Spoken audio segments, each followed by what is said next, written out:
Hello viewers, स्वागत है आपका मेरे इस यूट्यूब चैनल पर। इस वीडियो में हम पढ़ने जा रहे हैं कक्षा 10वीं का विज्ञान का पाठ 6, जो अब की पुस्तक में, नई पुस्तकों में पाठ 5 है।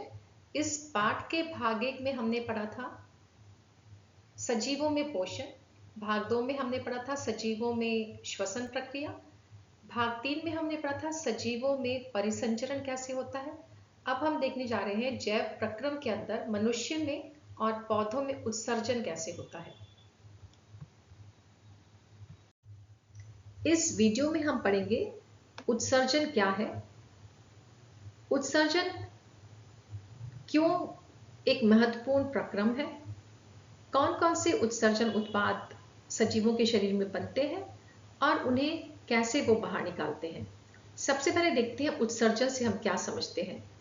जीवों के शरीर से अपशिष्ट को बाहर निकालना उत्सर्जन कहलाता है।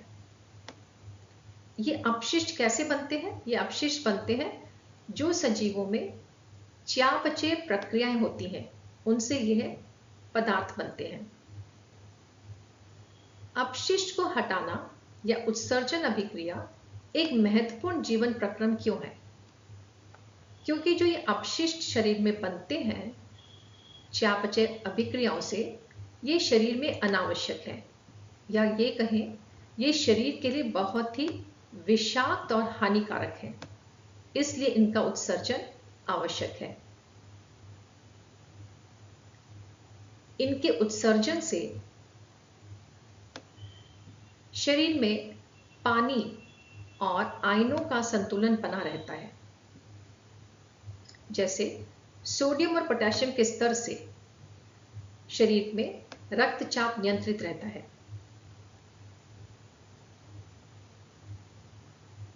उत्सर्जन से परासरण दाब को भी नियंत्रित करने में मदद मिलती है। परासरण दाब यदि नियंत्रित है तो कोशिकाओं में एक स्थान से दूसरे स्थान पदार्थों का बहाव बना रहता है और शरीर में पदार्थ एक स्थान से दूसरे स्थान आसानी से जा सकते हैं। उत्सर्जन से शरीर का अम्ल क्षार स्तर या पीएच भी संतुलित रहता है। शरीर में बनने वाले अपशिष्ट या उत्सर्जन उत्पाद कौन कौन से हैं? इस पाठ के भाग 1 में हमने देखा था कि पोषण अभिक्रिया में ठोस अपशिष्ट बनता है जिसे गुदा द्वारा बाहर निकाला जाता है। भाग 2 में हमने देखा था श्वसन अभिक्रिया में शरीर से कार्बन डाइऑक्साइड गैस उत्सर्जित होती है। पानी, यूरिया, यूरिक एसिड और अमोनिया उत्सर्जित उत्पादों को हम इस वीडियो में पढ़ेंगे। पानी का भी कुछ भाग हमारे श्वसन अभिक्रिया से जो बनता है उसे हम अपने मुंह से बाहर छोड़ देते हैं। पिछले स्लाइड में जो हमने अपशिष्टों के नाम देखे, उन्हें देखते हैं विस्तार से वो कैसे बनते हैं और कैसे उत्सर्जित होते हैं। भोजन के चयापचय द्वारा बनने वाला ठोस अपशिष्ट और पानी। ठोस अपशिष्ट मलद्वार या गुदा से निष्कासित होता है। अतिरिक्त पानी श्वसन प्रणाली द्वारा त्वचा की सतह से पसीने के रूप में या फिर उत्सर्जन प्रणाली द्वारा शरीर के बाहर निकाला जाता है। इस उत्सर्जन प्रक्रिया को हम इस वीडियो में पढ़ने जा रहे हैं। ग्लूकोज को तोड़ने से कार्बन डाइऑक्साइड बनती है जिसे श्वसन प्रणाली के माध्यम से फेफड़ों द्वारा शरीर के बाहर निकाला जाता है। इसे हमने इसी पाठ के भाग 2 में पढ़ा था। छोटी आंत में प्रोटीन के पाचन के बाद अमीनो एसिड यकृत में ले जाया जाता है और यकृत में भोजन और इस प्रोटीन को तोड़कर यूरिया, यूरिक एसिड और अमोनिया बनता है जिसे उत्सर्जन प्रणाली द्वारा निकाला जाता है। तो पानी, यूरिया, यूरिक एसिड और अमोनिया का उत्सर्जन हम इस वीडियो में पढ़ेंगे। देखते हैं नाइट्रोजन युक्त अपशिष्ट कैसे बनते हैं और इनका उत्सर्जन कैसे होता है। पिछली स्लाइड में हमने देखा कि भोजन के अपघटन में प्रोटीन के अपघटन से बनता है एमिनो एसिड, जिसे यकृत में ले जाया जाता है। यकृत कोशिकाओं में अवशोषण के समय एंजाइम की उपस्थिति में अमीनो एसिड का ऑक्सीकरण होता है, जिससे दो महत्वपूर्ण उत्पाद बनते हैं, अमोनिया और वसा। वसा तो शरीर की वसामय ऊतक में जमा हो जाता है, लेकिन अमोनिया बहुत ही विषाक्त और जहरीला पदार्थ है जो रक्त के पीएच को बढ़ा सकता है और इसे बाहर निकालना बहुत ही जरूरी है। जलीय जंतु इस अमोनिया को पानी में छोड़ते हैं, इसलिए इन्हें अमोनियोटेलिक कहा जाता है, क्योंकि इनका उत्सर्जित उत्पाद है अमोनिया। कई एक कोशिकीय जीव भी अपशिष्ट को अपने आसपास के पानी में फैलाते हैं। मनुष्य सहित स्तनधारी जीव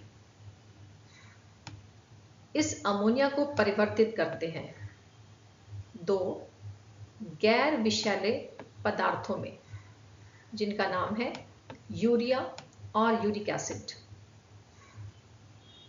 इन यूरिया और यूरिक एसिड को ये सजीव उत्सर्जित करते हैं, इसलिए इन्हें यूरियोटेलिक कहा जाता है। सरीसृप और कई स्थलीय अकशेरुकी जीव भी यूरिक एसिड का उत्पादन करके इसे बाहर निकालते हैं। यहां पर समझते हैं मनुष्य में किन अंगों द्वारा पानी, यूरिया, यूरिक अम्ल का उत्सर्जन होता है। रुधिर से छलने के बाद मानव उत्सर्जन तंत्र में वृक्क की एक जोड़ी है जो उसकी उदर गुहा में स्थित होती है। उदर गुहा मतलब वक्ष गुहा के नीचे एक गुहा। यहां पर रक्त से अपशिष्ट को छाना जाता है। वृक्क के तीन भाग हैं, वलकुट, मज्जा और श्रोणि। मज्जा वृक्क का सबसे बाहरी भाग है, वलकुट उसके अंदर वाला और वृक्क श्रोणि एक पिरामिड जैसा हिस्सा है। वृक्क की कार्यात्मक इकाई को नेफ्रॉन कहा जाता है। नेफ्रॉन एक लंबी नलिका है जो वृक्क के मज्जा से वलकुट तक फैली होती है। नेफ्रॉन अपने अपशिष्ट को संग्रहण नलिका में निकालते हैं जो वृक्क की श्रोणि में ले जाया जाता है। मूत्रवाहिनी वृक्क श्रोणि से बाहर मूत्राशय तक ले जाने वाली नलिका है। मूत्राशय मूत्र संग्रहण का क्षेत्र है और मूत्रमार्ग वह छिद्र है जिससे मूत्र को या अपशिष्ट को बाहर निकाला जाता है। यहां पर देखते हैं नेफ्रॉन की संरचना, जो वृक्क की एक कार्यात्मक इकाई है। नेफ्रॉन एक लंबी कुंडलित नलिका है जिसे यदि सीधे खोल दिया जाए तो उसकी लंबाई लगभग 80 किलोमीटर तक जा सकती है। एक वृक्क में लगभग 1 मिलियन नेफ्रॉन तक हो सकते हैं। इससे आप समझ सकते हैं कि एक छोटी सी वृक्क में इतने सारे नेफ्रॉन कितने सक्षमता से कार्य करते होंगे, जिससे हमारा रुधिर से अपशिष्ट पदार्थों को अलग किया जाता है। वृक्क के वलकुट हिस्से में प्रत्येक नेफ्रॉन में एक ग्लोमेरुलस, बोमन कैप्सूल, समीपस्थ कुंडलित नलिका और दूरस्थ कुंडलित नलिका होती है। समीपस्थ कुंडलित नलिका को मैंने पीसीटी, प्रॉक्सिमल कॉन्वोल्यूटेड ट्यूब्यूल, दूरस्थ कुंडलित नलिका को मैंने डीसीटी, डिस्टल कॉन्वोल्यूटेड ट्यूब्यूल लिखा है। जो इन्हें इंग्लिश में कहा जाता है। समीपस्थ कुंडलित नलिका बोमन कैप्सूल के पास वाला हिस्सा है और दूरस्थ कुंडलित नलिका इससे दूर वाला हिस्सा है। वृक्क मज्जा में समीपस्थ कुंडलित नलिका से बनता है एक यू शेप का लूप, जिसे हेनरी लूप कहा जाता है। इसके नीचे आते हुए हिस्से को अवरोही लूप और ऊपर जाते हुए हिस्से को आरोही लूप कहा जाता है।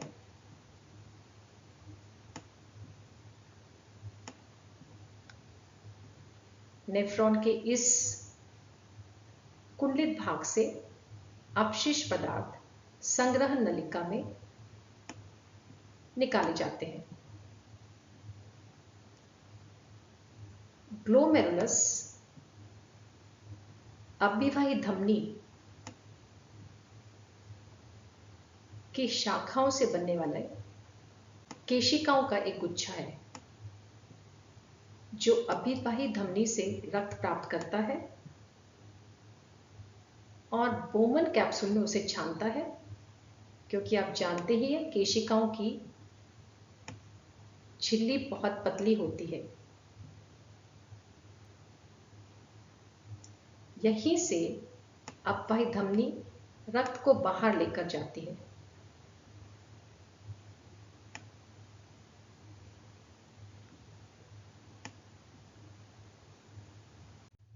अब समझते हैं कैसे नेफ्रॉन निस्पंदन, स्राव और अवशोषण की प्रक्रिया से रुधिर से अपशिष्ट पदार्थों को अलग करके शरीर से बाहर निकालता है। पिछली स्लाइड में हमने देखा था अविवाही धमनी जो नेफ्रॉन में रुधिर लेकर आती है, उसकी बहुत सारी शाखाएं बनती हैं। शाखाओं से बनते हैं केशिकाओं का एक गुच्छा, जिसे ग्लोमेरुलस कहा जाता है। केशिका पतली झिल्ली की बनी है, जिनसे छोटे अणुओं और अपशिष्ट उत्पादों का निस्पंदन होता है। प्रोटीन में बड़े अणु रक्त केशिकाओं में रह जाते हैं। ग्लोमेरुलस के चारों तरफ एक कप जैसी संरचना है, जिसे बोमन कैप्सूल कहा जाता है, जिसमें केशिकाओं से छनने वाले छानना को एकत्रित किया जाता है। तो यहाँ पे छानना एकत्रित होगा। बोमन कैप्सूल से छानना संपिष्ट कुंडलित नलिका में प्रवेश करता है। यहाँ पे जिसे हम पीसीटी भी कहते हैं।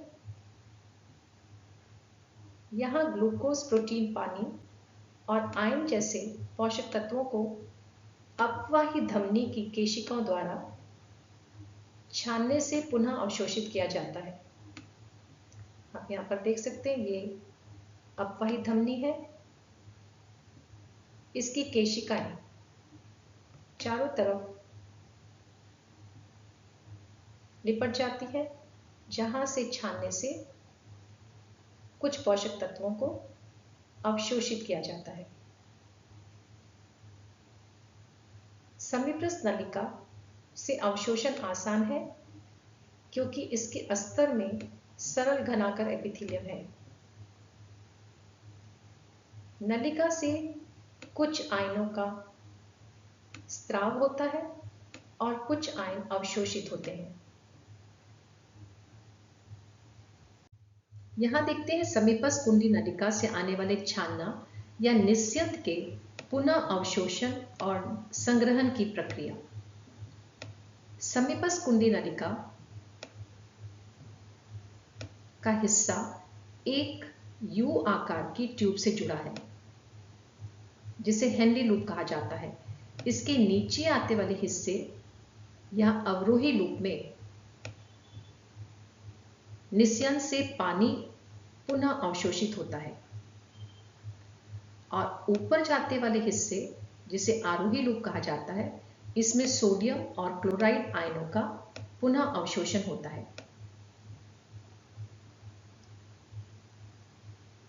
आरोही लूप दूरस्थ कुंडली नलिका से जुड़ा है, जहां पर हेनले लूप की तरह पुनः अवशोषण होता है।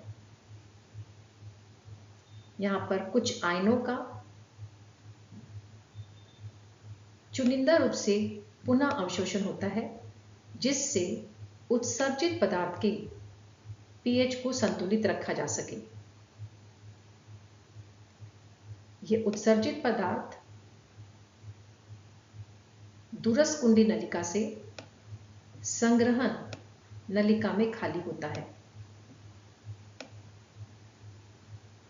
संग्रहण नलिका में कई नेफ्रॉन अपने उत्सर्जित पदार्थ को खाली करते हैं। तो एक संग्रहण नलिका बहुत सारे नेफ्रॉन से जुड़ी होती है।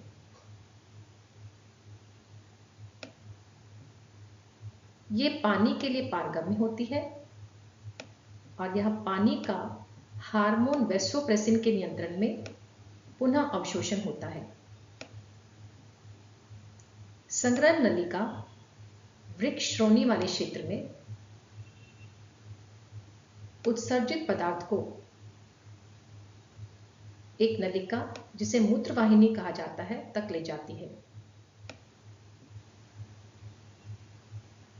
मूत्रवाहिनी से वृक्क के बाहर उत्सर्जित पदार्थ स्थानांतरित होता है मूत्राशय तक, जहां पर उत्सर्जित पदार्थ संग्रहित रहता है जब तक कि शरीर की आवश्यकता न हो उसे बाहर निकालने की। फिर इस उत्सर्जित पदार्थ या मूत्र को शरीर से बाहर निकाल दिया जाता है मूत्र मार्ग से। कभी कभी किसी कारणवश, जैसे वृक्क में चोट, संक्रमण दोष, रक्त प्रवाह में बाधा के कारण वृक्क रुधिर को छानने में सक्षम नहीं होते, जिससे शरीर में अपशिष्ट जमा होने लगता है। ये अपशिष्ट शरीर के लिए विषाक्त पदार्थ है, ये हमने देखा ही था, और ये शरीर के लिए बहुत ही हानिकारक होता है। तो इसके प्रभाव को कम करने के लिए डायलिसिस तकनीक या कृत्रिम वृक्क का उपयोग किया जाता है। अब देखते हैं डायलिसिस तकनीक या कृत्रिम वृक्क कैसे कार्य करता है।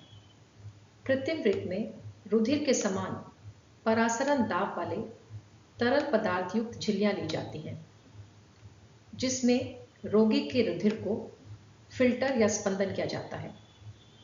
यहाँ पे आप देख सकते हैं, रोगी के रक्त को नलियों में प्रवाहित करके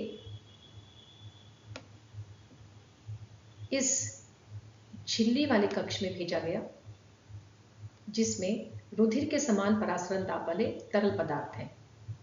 इस पदार्थ को डायलिसिंग द्रव कहा जाता है, जहां से रुधिर से अपशिष्ट पदार्थ विसरण और कुछ पदार्थ परासरण द्वारा डायलिसिंग द्रव में निकल आएंगे। इस अपशिष्ट को एक अलग पात्र में इकट्ठा कर लिया जाएगा। शुद्ध रुधिर को शरीर में वापस नली द्वारा भेज दिया जाएगा। इस प्रक्रिया में आवश्यक पोषक तत्वों या आयनों का पुनः अवशोषण नहीं होता। क्या आप जानते हैं कि पौधे भी उत्सर्जन प्रक्रिया करते हैं? यदि नहीं तो इस स्लाइड को ध्यान से देखिएगा। आपने प्रकाश संश्लेषण तो सुना ही है। पौधे प्रकाश संश्लेषण में जो ऑक्सीजन उत्पादित करते हैं वह इसका उत्सर्जन उत्पाद है, जिसे ये पत्तियों पर स्थित रंध्रों से बाहर निकालते हैं। प्रकाश संश्लेषण के समय ही जो अतिरिक्त पानी पौधों में होता है, इसे ये रंध्रों के माध्यम से वाष्पित करते हैं, जिस प्रक्रिया को वाष्प उत्सर्जन कहा जाता है। सभी पौधे श्वसन भी करते हैं और श्वसन के दौरान उत्पादित कार्बन डाइऑक्साइड पौधे इन्हीं पत्तियों के रंध्रों से बाहर निकालते हैं। दिन के समय तो जो श्वसन के समय कार्बन डाइऑक्साइड बनी, वे प्रकाश संश्लेषण प्रक्रिया में इस्तेमाल की जाती है, इसलिए दिन के समय नेट कार्बन डाइऑक्साइड का उत्पादन नहीं होता। लेकिन रात के समय पौधे प्रकाश संश्लेषण नहीं करते, क्योंकि धूप नहीं होती, इसलिए उत्पादित कार्बन डाइऑक्साइड पत्तियों के रंध्रों से बाहर निकलती है। इसीलिए कहा जाता है रात को पेड़ों के नीचे नहीं सोना चाहिए। पौधे कुछ द्वितीयक मेटाबोलाइट्स जैसे टेनिन, लेटेक्स या रबर भी उत्पन्न करते हैं। ये बनाते हैं अपने परागणकों को आकर्षित करने के लिए और शाकाहारी जीव से अपने आप को बचाने के लिए। ये उत्पाद पत्तियों, फल, तने और छाल की रिक्तिकाओं या विशेष ग्रंथियों में संग्रहित रहते हैं। इन अपशिष्ट पदार्थों को पौधे जब अपनी मृत पत्तियां, फल, तने, छाल या अन्य हिस्सों को गिराते हैं तो उससे निष्कासित कर लेते हैं। पौधे की जड़ें भी कुछ अपशिष्ट पदार्थों को मिट्टी में छोड़ सकती हैं।